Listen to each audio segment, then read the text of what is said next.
Time for Bible. Di dalam nama Bapa, Putra, dan Roh Kudus. Tuhan Yesus Kristus firman yang hidup. Tuhan Yesus Juru Selamat. Tuhan Yesus, Engkaulah pelepas, penolong, dan penyembuh setiap kehidupan kami. Di mata-Mu Tuhan, kami semua sempurna. Bahkan beban hidup yang kami alami hari ini, baik itu aib, kesalahan, kegagalan, kelalaian, ataupun keteledoran kami, atau kejatuhan kami, Tuhan Yesus, pengampunan-Mu pulihkan kami. Bahkan sekalipun kelihatan lemah, bahkan dunia mengejek kami, keturunan cacat, orang cacat, miskin, sakit-sakitan, yang kami rindukan, kami mau dengar firman-Mu Tuhan. Apa kata-Mu terhadap kami semua ini? Karena setiap kata demi kata manusia itu bukan kata-kata yang menyelamatkan. Hanya kata-kata-Mu saja Tuhan, kebenaran dan hidup, dan menyelamatkan kami. Kami hidup oleh karena percaya kepada-Mu, bukan dari perkataan manusia. Banyaklah pujian dari manusia, tapi bisa menjatuhkan dan menjerat kami. Tapi satu kata dari Sang Raja itu akan mengangkat kami dan hidup sebagai anak-anak Raja. In Jesus' name, yes, amen. Saudara-saudara sekalian terkasih, hari ini Pastor mau share ya sabda firman Tuhan yang terambil dari Injil Lukas pasal yang ke-14. Lukas pasal yang ke-14, 3-4 ayat ini Pastor mau bacakan buat saudara sekalian. Ini adalah kabar baik, kabar pengharapan, dan kabar semangat. Kenapa? Kalau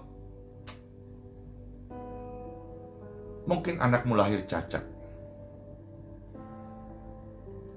atau mungkin engkau pernah mengalami kecelakaan dan tubuhmu cacat.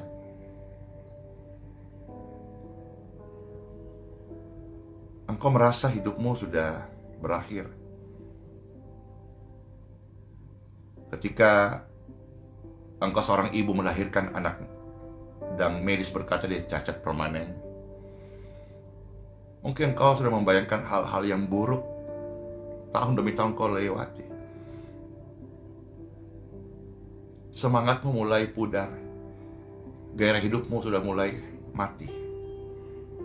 Tapi hari ini datang saudara-saudara, kabar baik bagi saudara-saudara, bahwa anakmu tidak cacat, tubuhmu tidak cacat.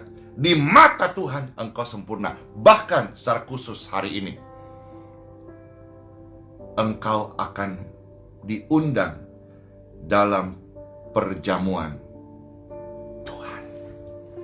Let's go, kita membaca sabda firman Tuhan. Sabda firman Tuhan adalah kemenangan orang percaya. Sabda firman Tuhan adalah kesembuhan orang sakit. Dan sabda firman Tuhan adalah sempurna bagi orang-orang cacat. Amin. Lukas 14 ayat 12, 13 sampai 14. Tuhan Yesus berkata, selamat mendengarkan kata-kata dari Tuhan Yesus, dan mulai kurangi dengarkan kata-kata dari dunia ini. Dunia dan seisinya bisa melemahkan, bisa menjerat, bisa membawa pada maut. Tapi kata-kata dari Tuhan Yesus membawa pada hidup, kelimpahan, dan kekekalan. Selamat mendengarkan kata-kata dari Tuhan Yesus. Tuhan Yesus berkata, saudara-saudara sekalian ya, apabila engkau mengadakan perjamuan ya, siang atau perjamuan malam, janganlah engkau mengundang sahabat-sahabatmu atau saudara-saudaramu, atau kaum keluargamu, atau tetangga-tetanggamu yang kaya. Karena kenapa? Karena kalau saudara-saudara hanya mengundang orang-orang yang kaya, Tuhan Yesus mengajarkan di sini sebuah kebenaran. Dihidupinya, direnungkannya, disimak ya. Apa itu? Karena mereka bisa suatu hari mengundangmu kembali. Dan dengan demikian engkau juga berarti akan mendapat balasannya. Nah, bagian ini saudara-saudara, Tuhan Yesus mengajar saya dan Pastor Andy share ya. Ketika kita melakukan kebaikan, tidak usah harap kembali.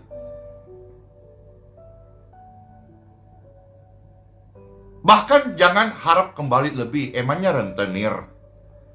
Kasih 10, harap kembali 20. Nah.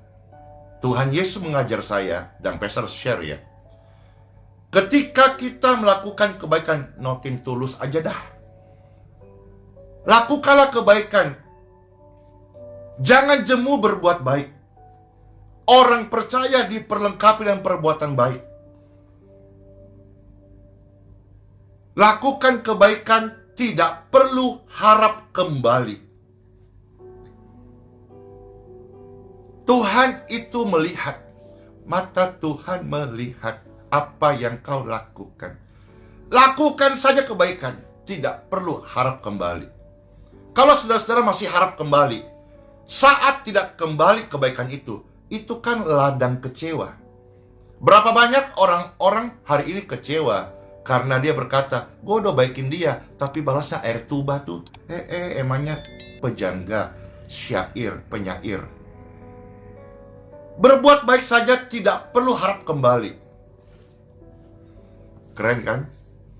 Wis. Ini hanya share ya. Ketika kita belanja, atau hal kecil sajalah, kita membayar parkir.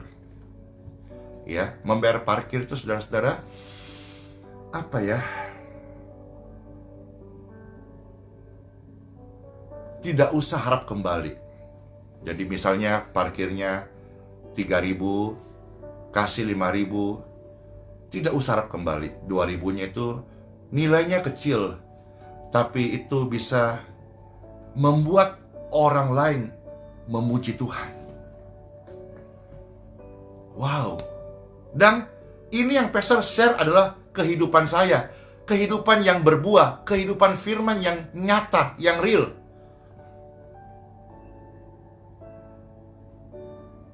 Membuat orang itu bisa bersyukur kepada Tuhannya. Luar biasa saudara-saudara. Dari hal yang kecil ini, setia lakukan, tidak perlu harap kembali. Bayar parkir, tidak usah harap kembali dah. Lakukan kebaikanmu, tidak usah harap kembali. Ya, kira-kira itu yang saya bisa share yang pertama. Nah, yang berikutnya saudara-saudara, ayat 13 dan 14. Tetapi, nah ini menjadi perhatian Tuhan. Dan Tuhan mau kita lakukan ini. Apabila engkau mengadakan perjamuan,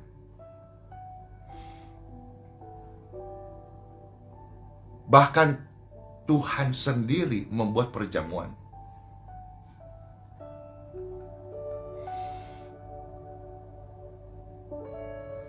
Undanglah orang-orang miskin. Terbongkar deh semua paradigma duniawi kita.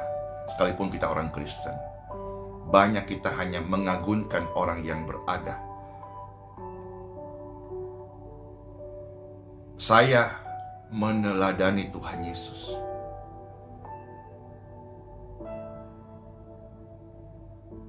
Ini bagian firman Tuhan.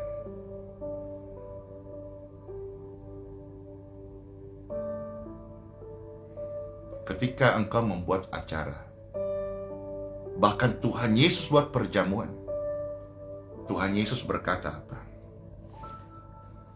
Undanglah orang-orang miskin.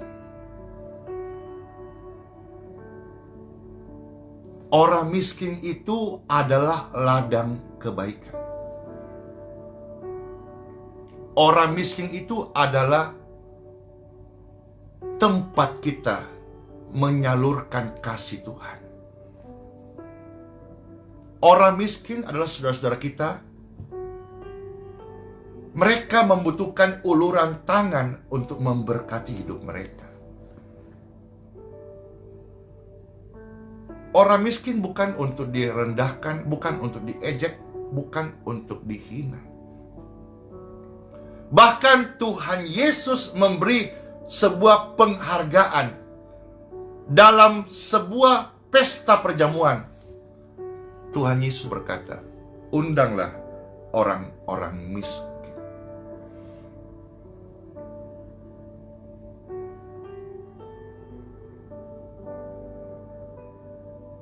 Berbahagialah kalau hari ini saudara-saudara diundang Tuhan.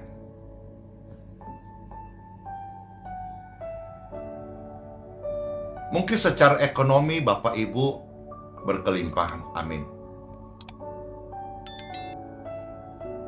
Tetaplah miliki kerendahan hati.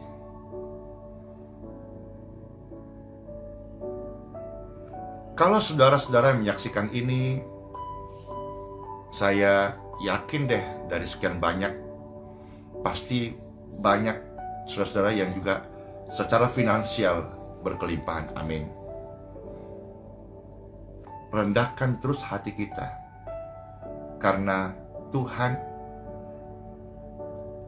mengasihi orang rendah hati. Ilmu padi saja dah, semakin diberkati, semakin berisi, semakin berkelimpahan, semakin merendah. Jangan tong kosong nyaring bunyinya. Ketika kita hari ini dipercaya Tuhan, diberkati secara finansial,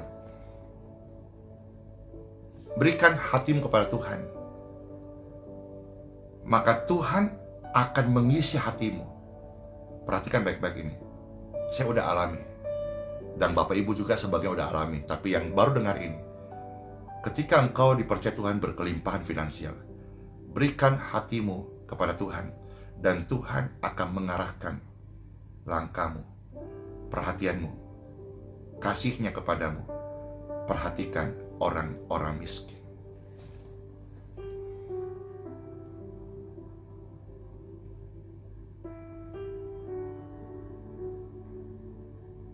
Tuhan mengundang orang-orang miskin.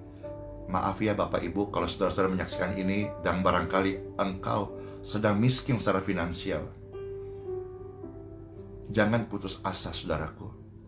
Jangan malu, jangan minder, dan jangan membuka pikiran untuk mengakhiri hidupmu. Karena Tuhan Yesus mengundangmu. Yang kaya jangan sombong, tapi memberi. Yang miskin jangan minder, karena Tuhan mengundangmu secara khusus. Engkau spesial di mata Tuhan. Setiap pribadi itu dikasih Tuhan dengan cara yang unik. Yang miskin harus bersyukur, yang kaya bersyukur juga, tapi ada tugas yang lain, memberi. Buatlah acara seperti misalnya bakti sosial, acara aksi kemanusiaan, atau bagi sembako. Apa saja dah Tuhan kasih kita hikmat untuk menjadi perpanjangan tangan Tuhan. Lanjut, undanglah orang-orang cacat.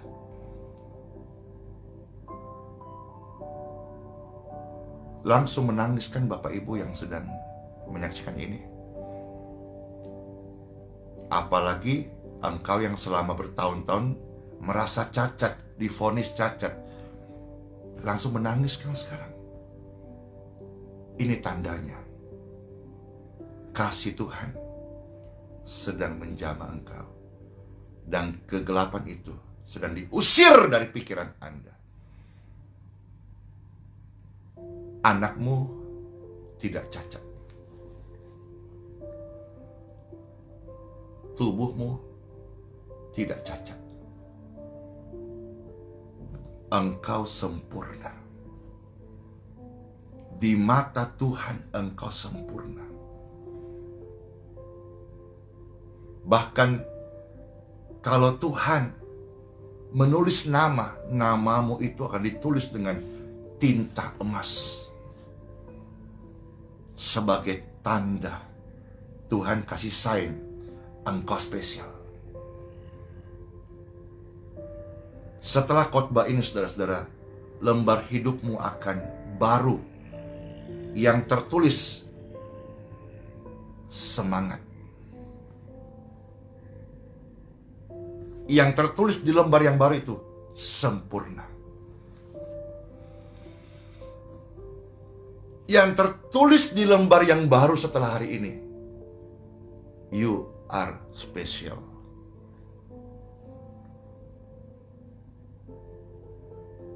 Engkau spesial karena engkau unik. Engkau spesial karena engkau berbeda. Engkau spesial karena engkau berharga di mata Tuhan. Anakmu berharga, anakmu spesial, anakmu sempurna karena di mata Tuhan. Kalau sudah spesial, Tuhan itu akan membawa pada sebuah keadaan, sebuah jalur, sebuah rute yang tidak masuk akal. Apakah nanti engkau akan menjadi seorang motivator dunia? Apakah nanti namamu akan terukir menjadi sebuah sejarah, pembakar, pembangkit semangat? Apakah kisah hidupmu nanti akan menjadi sebuah catatan yang bangkitkan jutaan orang-orang cacat dan mereka melihat, menemukan harapan yang baru? Hari ini Tuhan sedang berkata kepada saudara-saudara, anakmu tidak cacat, tubuhmu tidak cacat, engkau sempurna. In Jesus' name. Jangan lupa undang juga orang-orang lumpuh, orang-orang buta, orang-orang tuli, orang-orang bisu, orang-orang sakit. Yesus mengasihi mereka. Saya bersyukur kalau hari ini gereja membuka matanya, membuka hatinya, membuka pintunya, membuka dompetnya untuk perhatikan orang-orang ini. Karena Tuanku, Rajaku, Penyelamatku, Yesus Kristus, dan harusnya juga Tuhan Raja Penyelamat, Bapak Ibu sekalian gereja Tuhan dan seluruh pelayan Tuhan, anak-anak Tuhan, hamba Tuhan, pastor, pendeta. Perhatikan orang-orang ini. Pergumulan yang mereka alami, sakit, penyakit itu sudah berat. Jangan nomor 2-kan, nomor 3-kan mereka. Jangan remehkan, jangan bully, jangan rendahkan mereka. Support, dukun, care, doakan. Memang kita bukan sumber dan saya bukan penyembuh, tetapi dengan doa-doa kita membantu, menguatkan, dan tidak mustahil. Maka saudara-saudara, yang namanya doa itu permohonan. Permohonan bisa dijawab langsung, bisa proses, bisa nanti, bisa tunggu. Tapi Bible mengajar saya dan Tuhan Yesus memberi contoh supaya kita terus berdoa. Tetap percaya, tetap berdoa. Pagi, siang, sore, malam, naikkan doamu. Suatu hari Tuhan pasti mendengar doamu. Saya bersyukur di Makassar bangkit banyak pendoa-pendoa yang berani turun ke jalan. Ayo lebih banyak lagi, bukan cuma Makassar. Ayo kota-kota yang lain. Buka hatimu, buka pintu rumahmu, buka pintu gerejamu, buka dompetmu. Layani orang di jalan-jalan. Ini akhir zaman, bro and sis. Jangan hanya duduk di tahta. Turun dari tahtamu, injak bumi. Banyak jiwa-jiwa, banyak orang-orang di pinggir jalan, banyak orang-orang susah. Mereka butuh doa, mereka butuh uang, mereka butuh sembako, mereka butuh beras, mereka butuh kasih Tuhan Yesus. Dan siapa? Apa kita hanya berkata Tuhan utus malaikat? Kita adalah duta Kristus. Kita adalah alatnya Tuhan. Dan kita adalah pembawa kabar baik. Kita adalah pembawa kasih karunia Tuhan. Karena kita sudah menerima kasih karunia Tuhan Yesus itu. Tuhan mengundang orang-orang ini, berarti orang-orang ini juga Tuhan mau kasih warning kepada saya dan kita semuanya, menjadi TO, target operasi kasih. Wis, TOK, target operasi kasih. TOP banget, target operasi pemberian kita. Nggak usah sibuk kasih orang yang sudah banyak uangnya, karena mereka masih punya potensi membalasmu, kata firman Tuhan tadi. Tapi ketika engkau memperhatikan orang-orang miskin, orang-orang cacat, orang-orang susah, orang-orang sakit, tahu nggak? Nggak tahu, Pastor. Saya kasih tahu sekarang. Dari Tuhanlah yang akan membalasnya. Saya dulu cacat, Tuhan jamah, sekarang sempurna. Amen. Mungkin di sekitar kita masih ada orang cacat hari ini. Lewat kita, lewat Anda, lewat saya, Bapak, Ibu, saudara-saudara sekalian. Biarkan mereka sempurna. Karena Tuhan berkata, mereka sempurna. Bulu yang terkulai tidak dipatahkan. Sumbu yang pudar tidak dipadamkannya. Yesus jadikan berharga.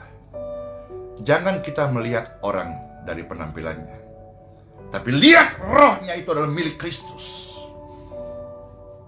Bahasa kerennya, don't look book from the cover. Cie, bahasa Inggris nih.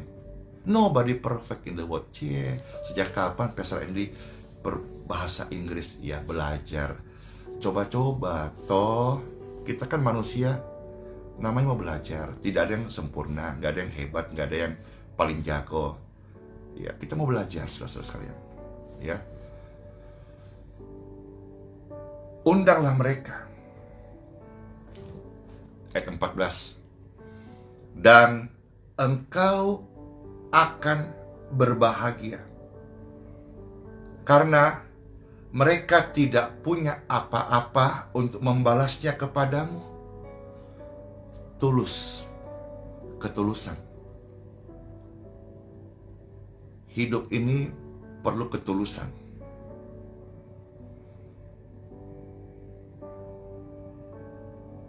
Hidup ini, pelayanan ini perlu ketulusan.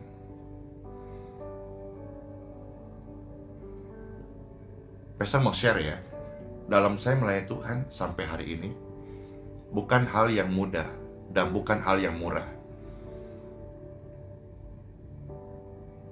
Sampai hari ini tetap ada yang mau mencekal saya, karena saya menyadari berita viralnya kuasa Yesus Kristus lewat pelayanan ini membangkitkan banyak iman, percaya kepada Yesus.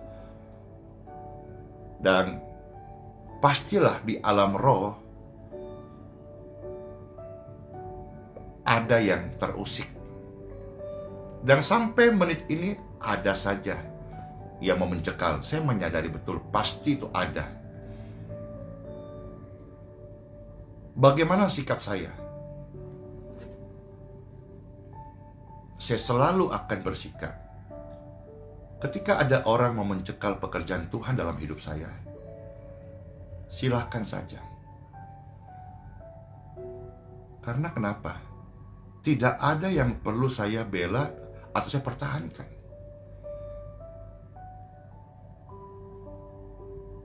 Karena ketika saya dapat melayani orang lain, bukan saya yang untung, dia yang untung. Jadi ketika semisal di satu tempat, satu organisasi, atau satu gereja, atau satu tempat, atau bahkan satu kota yang mempersulit atau menolak secara haluslah pelayanan kasih Tuhan ini, doa dan kesembuhan ini, maka sikap pastor hanya yang menonjol adalah ya sudah, tidak apa-apa gitu. Apa yang saya mau bela, apa yang saya mau pertahankan, apa yang saya perlu buktikan, apa yang saya perlu Yakinkan tidak ada siapa saya. Karena prinsipku, saya melayani nothing tulus. Artinya, tidak ada keuntungan ke saya.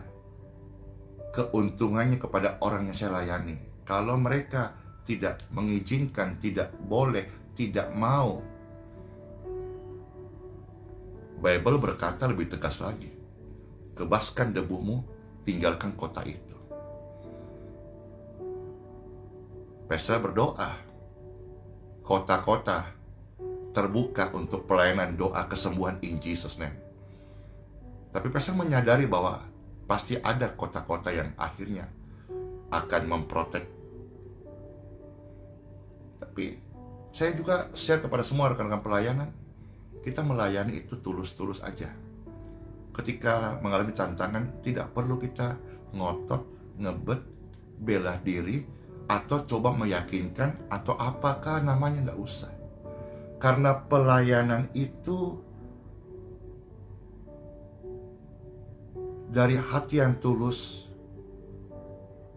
tidak mengambil keuntungan, tetapi orang tersebut yang dilayani yang untung. Tapi ketika orang-orang menolak dilayani, yang rugi siapa? Pasti bukan kita. Karena motivasi pelayanan itu adalah ketulusan, bukan memanfaatkan. Jangan lupa kata trending tuh, sacrifice. Salah ucap kali, mesti sacrifice.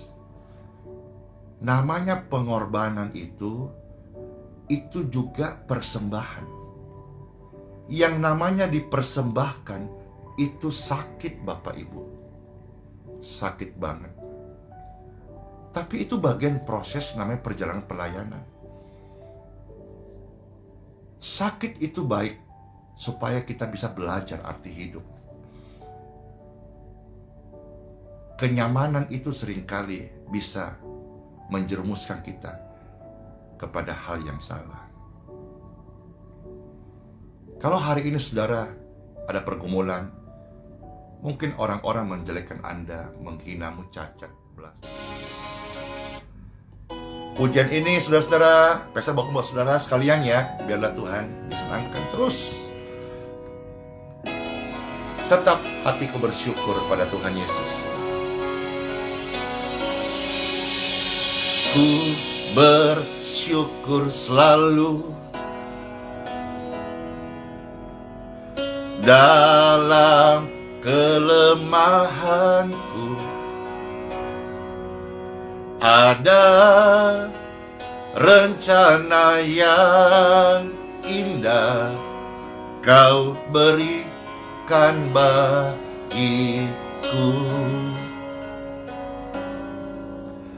Ku bersyukur selalu dalam kelemahanku. Ada rencana yang indah Kau berikan bagiku.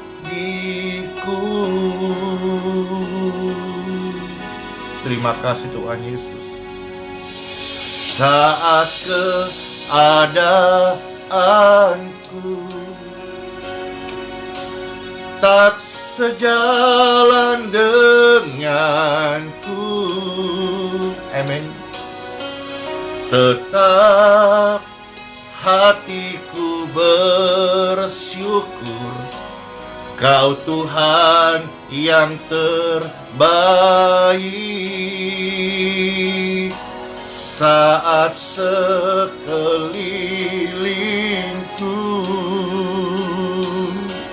tak mengerti hidupku,